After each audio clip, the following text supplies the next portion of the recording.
என்னத்த சொல்லுவ என்னுள்ளம் தாங்கல மெத்தைய வாங்கல தூக்கத்தை வாங்கல. என்ன ஒரு பாட்டு பாருங்க, இந்தியாவை ட்ராவல் பண்ணுறீங்களா? கிடையாது. அதுக்கான ரீசன் நான் கடைசியாக சொல்கிறேன், என்ன நான் ட்ராவல் பண்ணிக்கிறேன். ஸோ அது இருக்கட்டும். India versus south Africa match.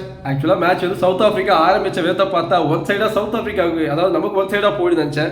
ஆனால் சவுத் ஆஃப்ரிக்காவை தான் ஒன் சைடாக போயிடுச்சு. சொன்ன மாதிரி ஹர்ஷ்தீப் சிங்கு, பும்ரா அண்டு வாஷிங்டன் சுந்தர் 10 ஓவருக்கு 60 ரன் தாங்க கொடுத்தாங்க சேர்ந்தாப்புல. மீதி ஹர்திக் பாண்டியா, வருண் சக்கரவர்த்தி எல்லாம் சேர்ந்து, சூபே எல்லாம் சேர்ந்து அவங்க ஒரு 10 ஓவர் 127 ரன் கொடுத்துருக்காங்க. ஸோ என்ன சொல்கிறது, அது அப்படி தான் எல்லா மேட்ச் எல்லாரும் கை கொடுக்க முடியாத மாதிரி. ஸோ எனிவே நம்ம பும்ரா அவ்வளோ கஷ்டப்பட்டார், 4 ஓவர் 15 ரன் 3 விக்கெட், அதுக்கு ஒரு ஒர்த்து இல்லாமல் போயிடுச்சு. ஸோ இந்தியாவை பார்த்தீங்கன்னா எடுத்தோடனே ஐடமாக்குறோம், பால் எடுத்தால் பாருங்கள் ஸ்பின்னு. அப்போ தான் தோணுச்சு நம்ம டிவால் பிராவிஸ் மில்லர் பார்ட்னர்ஷிப் தான் நம்மளால் ப்ரோக் பண்ண முடியல. அந்த பார்ட்னர்ஷிப்பை ப்ரோக் பண்ணணும்னா குல்தீப் யாதவ் மாதிரி ஒரு பவுலர் ஏன் உள்ளே இல்லை? ஆனால் அக்சர் பட்டேலே உள்ளே இருந்திருக்கலாம், ஒரு பேட்டிங் அபிலிட்டிஸ் இருந்திருக்கும்.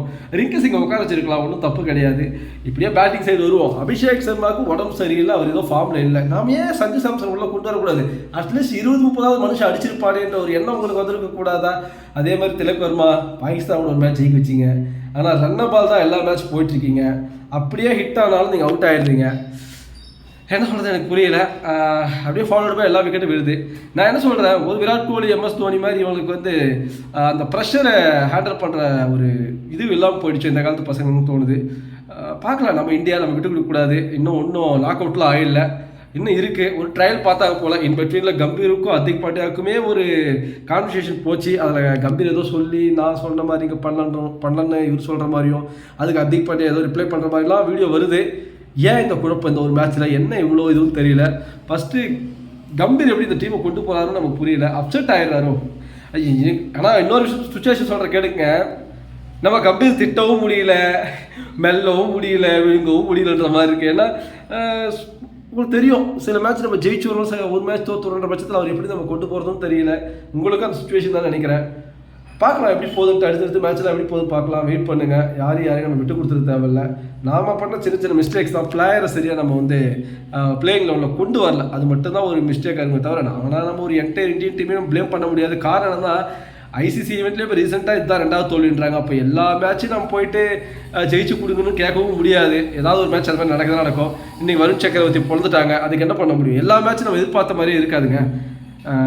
ஏன்னா சவுத் ஆஃப்ரிக்கா ஒரு குவாலிட்டி டீம் தான். பட் ஒரு விஷயத்துக்காக நம்ம வெயிட் பண்ணணும். வெஸ்ட் இண்டீஸ் வெர்சஸ் சவுத் ஆஃப்ரிக்காவில் சவுத் ஆஃப்ரிக்காவே ஜெயிச்சுட்டு போட்டோம். இந்தியா வெர்சஸ் வெஸ்ட் இண்டீஸில் இந்தியா ஜெயிச்சுட்டு போட்டோம். ஜிம்பாப்வே வெர்சஸ் இந்தியாவில் இந்தியா ஜெயிக்கணும், முடிஞ்சே போச்சு. அப்போ ஜிம்பாப்வே வெர்சஸ் வெஸ்ட் இண்டீஸ் வரும்போது அதெல்லாம் வந்து பார்த்துக்கலாம், அன்றைக்கி கதை அது. பட் லீஸ்ட்டாக யார் பார்க்கலாம், அதில் வெஸ்ட் இண்டீஸ் ஜெயிச்சா நல்லான்னு நினைக்கிறேன். ஸோ அந்த மாதிரி இந்தியா உள்ளே போகிறதுக்கு சான்ஸ் இருக்குது. நாக் அவுட்லாம் ஆகிடாதுங்க. ஏங்க இவ்வளோ யோசிக்கிறீங்க? வேணும்னா இப்போ உள்ள லீக் மேட்ச்சில் ஆடின அந்த ஒரு எபிலிட்டியை திரும்ப ஜிம்பாப்வே கொண்டு வந்து அப்செட் பண்ணி உள்ளே போய் கப்பு வாங்குறான்னா சல்யூட்டே. உள்ளே போட்டோம். இந்தியாவோட பிளேஸில் யார் போனாலும் சந்தோஷம். ஆனால் ஒரு விஷயம் யோசிக்கங்க, ஃபர்ஸ்ட் பிளேஸில் சவுத் ஆஃப்ரிக்கா வந்து, செகண்ட் பிளேஸில் இந்தியா வந்துச்சு நினைங்களேன். அதே மாதிரி அந்த இடத்துல பார்த்தீங்கன்னா ஃபர்ஸ்ட் பிளேஸில் வந்து பாகிஸ்தான் வந்து, இல்லை வேறு ஏதாவது டீம் வந்து செகண்ட் பிளேஸில் பாகிஸ்தான் வந்து, பாகிஸ்தான் சவுத் ஆஃப்ரிக்கா தான் வரப்போகுது. இந்தியா வர்சஸ் பாகிஸ்தான் மேட்ச் இன்னொரு வரப்போதில் எந்த ஒரு ப்ரெஷரும் கிடையாது. நம்ம கொஞ்சம் ஃப்ரீயாக இல்லான்றது எனக்கு தோணுது. அதே மாதிரி எல்லா மேட்ச் ஜெயிச்சுட்டு போயிட்டு டாப்பில் போய் தோக்குறதும் எதுக்கு? தேவையே இல்லாத வேலை அது. இந்த மேட்ச்சில் வந்து ஒரு திருஷ்டி மாதிரி வச்சுக்கலாம். இது நம்ம வேர்ல்டு கப்பில் ஆல்ரெடி பார்த்துட்டு 50 ஓவரில் அதே மாதிரி சுச்சுவேஷன் தான். அதே மாதிரி அகமதாபாத் ஃபைனல் தேவையில்லைங்க. போதும், ஒரு மேட்ச் திருஷ்டி கழிச்ச மாதிரி இருக்கட்டும். என்ன ப்ரோ நீ எப்படி பார்த்தாலும் இப்போ இந்தியாவுக்கு முட்டு கொடுக்குறேன், இப்போ சொல்கிறேன் பாரு, நான் ஏன் முட்டு கொடுக்குறேன் நீங்கள் நிலமே நினச்சியா? இன்னும் அகமதாபாத் ஃபைனல் மேட்ச்சுக்கு டிக்கெட்டே விடலை, யார் போவான்னு தெரியாது. ஆனால் ஃப்ளைட் டிக்கெட் புக் பண்ணிட்டு பார்த்தியா நானும் என் ஃப்ரெண்டும் 30,000 ஸ்பெண்ட் ஆயிருக்கு அப்போ. ஸோ அப்போ எங்களுக்கு யார் ஜெயிக்கணும்? இந்தியா தான் ஜெயிக்கணும். என்ன ப்ரோ நீ டிக்கெட் புக் பண்ணுறதுக்காக தான் சொல்கிறேன்? இல்லை அப்படிலாம் இல்லை, இந்தியா ஜெயிக்கும், இந்தியா ஃபைனல் வரும்ன்ற ஒரு நம்பிக்கை எங்களுக்கு ஆணித்தரமாக இருக்குது. அதன் அடிப்படையிலே டிக்கெட் புக் பண்ணியிருக்கோம். ஸோ பார்த்துக்கலாம், இந்தியா தான் ஃபைனல் வரும்னு நான் திரும்பவும் நம்புகிறேன். அப்படி ஒரு டீம் அப்செட் பண்ணி வருதுன்னா பார்க்கலாம் யார் வருதுன்ட்டு. வரட்டும், யார் கிரிக்கெட்டில் எதுவும் சொல்ல முடியாது. இருந்தாலும் எனக்கு வருத்தம். பாய்.